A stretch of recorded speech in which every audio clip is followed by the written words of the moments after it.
এই সংসারে দুই রকম স্বভাবের মানুষ দেখতে পাওয়া যায়। একরকম হলো কুলোর মতো স্বভাবের, আর একরকম হলো চালার মতো স্বভাবের। কুলো সার বস্তুটাকে রাখে, অসার বস্তুটাকে ফেলে দেয়। তেমনি কিছু মানুষ আছে সার পদার্থ, ঈশ্বর, তারা ভগবানকে রেখে দেয়, অন্যগুলো ফেলে দেয়।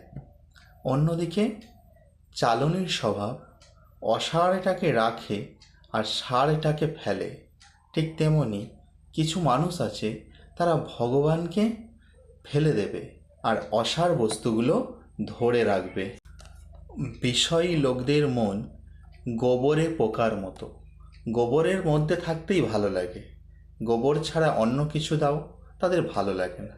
জোর করে যদি পদ্ম ফুলে রাখা হয় তাহলে তাদের ভালো লাগবে না, ছটফট করবে। তেমনই বিষয়ী লোকদের বিষয় কথা ছাড়া অন্য কথা ভালো লাগে না।